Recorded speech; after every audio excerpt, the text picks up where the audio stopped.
it went up. The number of people in private prisons went down. Went down, as the number of people in prisons altogether went up. Private prisons are parasites on the system. They didn't create it. Of course they lobby for laws that are going to help them. They didn't create it. They feed off it, like a mosquito or any other parasite. That's what they are. And destroying private prisons won't get one person out. Not one. Not one. The second thing that many people think causes mass incarceration is the exploitation of the labor of the people inside. And because, reasonably enough, we imagine that since prison so strongly oppresses and encages people who are descendants of people who had been enslaved in this country, that must be the reason why all those black people are locked up. It's not. And they went to the county governments, whatever they're called there, board of supervisors,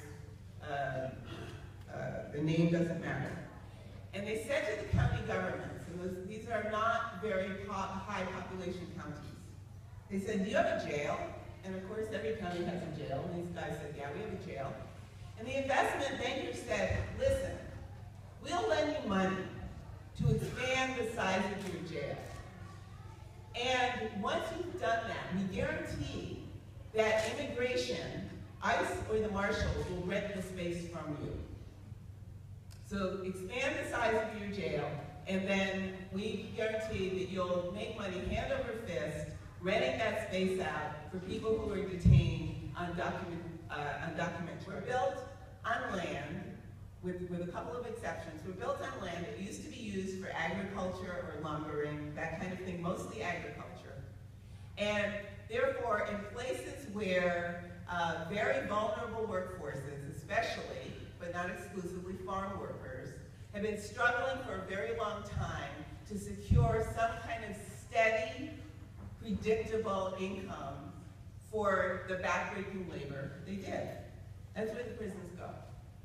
And meanwhile, we know that most of the people who are sent to prisons come from similarly united front of people in rural and urban California to stop prison expansion. Can we do this?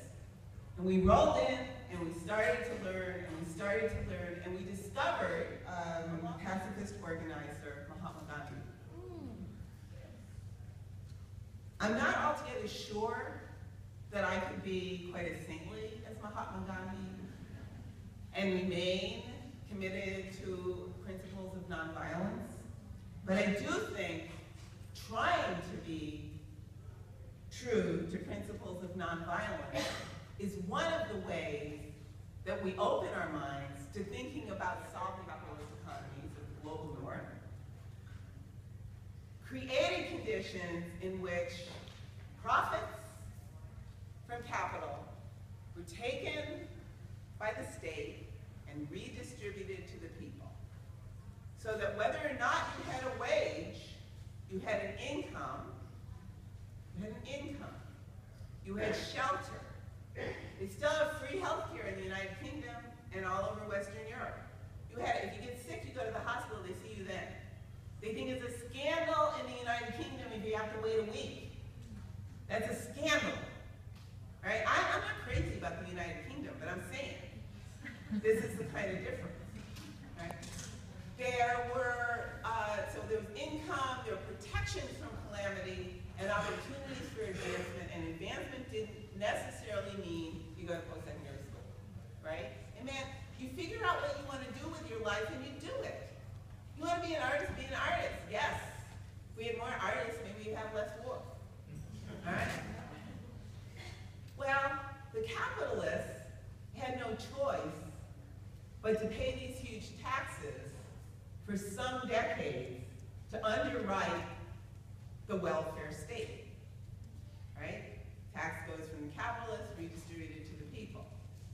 Why? Communism! They were afraid, and rightly so, that if modestly educated people in the prime of their life couldn't get what they wanted under the system in which they lived, they would change the system. So the capitalist welfare state was the means through which capitalism organized itself to save capitalism from capitalism.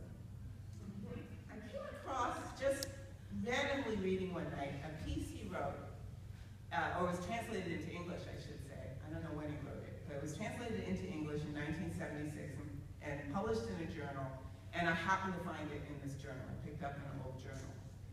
And he was talking about how in the Soviet Union, so this is back when there was the communist revolution, going global, US, a little nervous about welfare, attacking the welfare state. He talked about criminalization in the Soviet Union and the division between the so-called social criminals, or the ordinary or rank and file criminalized people, and the political prisoners, right? The so-called, the word used in English at that time was dissidents. Right? And that he said this division between these two genres or groups of prisoners is a new thing in the history of the world, he said. It used to be that people on the bottom tended to be in more solidarity. Now, whether or not this is true, it's a really interesting thing to think about, especially to think about in terms of what I just described to you as happened here in the United States.